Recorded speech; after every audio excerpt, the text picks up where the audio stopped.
Welcome back to VL Speaks with You. I'm Vera Lisa, and this is episode 17. So today I want to talk about contentment, and in addition to that, success and what that means to you. Let's start with contentment. I've been talking about it all month, and what does that mean? Well, it means that you are in a state of satisfaction and also, dare I say, some happiness. True. But does that mean that you're just kind of like lazy and like, oh, I don't have anything else to do with my life? I'm perfectly happy with where I am. Not necessarily. But it does mean that in this present moment, you are okay with what you've got.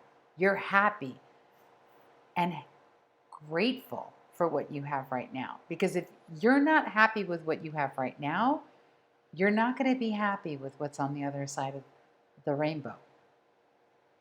And that is true. Miserable people tend to be miserable no matter what's going on. And I'm sure we can all attest to that. We know people like that. So I like to think of gratitude and contentment kind of being a marriage, right? Because when you are thankful for what you've got every day, whatever it is, it could be you've got a roof over your head, you've got running water. Some of it's hot and some of it's cold. Wow. These are very small things, but they're huge because they add up. And so when you're in a space of saying, wow, I've got so much to look forward to, I've got so much going on right now, you can look outside and see birds in the sky flying. Or you can go to the beach and see the waves lapping up against the shore. These are small things, but they're huge. You have eyes to see. You have legs to walk. You have hands to write. You have a mouth and a tongue to speak. You can comprehend what is being said to you. And you can speak out loud and read out loud. These are all very small things, but when you string all of those things together, they're just like pearls on an incredible strand of gratitude. Right? It seems very simple, and it is. You can be the architect of your own destiny, which leads to success and what we or you personally think about what success means. For you, success could be you are the first person to graduate high school or college. Success means that you are able to get up every morning and go to work. Success could mean to you that you are a great daughter or a sister or wife or mother or teacher or CEO. Everybody's a CEO of their life, by the way, and everybody is the architect of their own life. But you have the options of viewing what it is that you think is an achievement in life. You've gotten over the past. You've forgiven people that have done you wrong. Or you've forgiven yourself for doing others wrong. It could be a combination of all kinds of things, right? It's not just about money. Someone asked me the other day, a dear friend of mine, when I was in SoCal, said, well, what do you think is success? What does that mean to you? And the first thing that came to mind was, well, good health. Good health is a sign of success, right? That means that you're able to exercise a certain level of discipline and self-love, right? Your health is a huge determining factor of how successful you are. Because if you're not healthy, it's hard to see things through because you're just not in a good place and you're not able to do all the things that you would like to do. Right? So that was number one, health. That's, in my opinion, the first source of wealth is your health. The second thing that I mentioned was friends and family. The really good relationships that I have that have been through the test of time. And there's this mutual respect and reciprocity. That's a sign of success.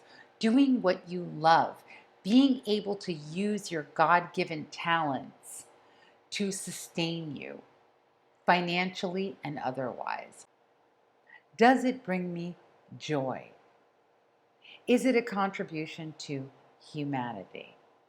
These are all the whys behind that leads to, so what are you going to do about it? What's it going to look like to you? How's it going to unfold? Sometimes you don't know that. But when you know the what and the why, when it comes to being a successful person, usually contentment and gratitude are woven into that tapestry, empirically speaking. For me, that may not be the case for you. And in the times that we're living in, with everything that is going on, the incredible, crazy climate changes that are happening worldwide, what's going on with the planet, what's going on with the ocean, the forests, the unimaginable amount of plastic in the world, all of the things that are happening in this world right now, don't you want to ask yourself, what am I doing and why am I doing it? And how are you contributing to the solution? Because ultimately, when you do not have clean water or a roof over your head and clean air, that affects your level of contentment. And these are very basic, fundamental needs. And notice that I didn't even mention food. How we go about achieving this level of contentment and how we go about achieving success in the world is very important. And again, it's a personal journey. I can say for myself that my spiritual life, which means that I get to know myself, that I know who I am, that I know what I want, and why. The why is crucial. The why and the what and how you get there is crucial. Those are all very important questions to answer on your journey, and only you can do that. But that requires that you step back and take personal inventory and become friends with yourself first. So that's my little spiel on contentment and its success. And I hope that you have a wonderful weekend and you take great care of yourself. And I'll see you next month. Ciao.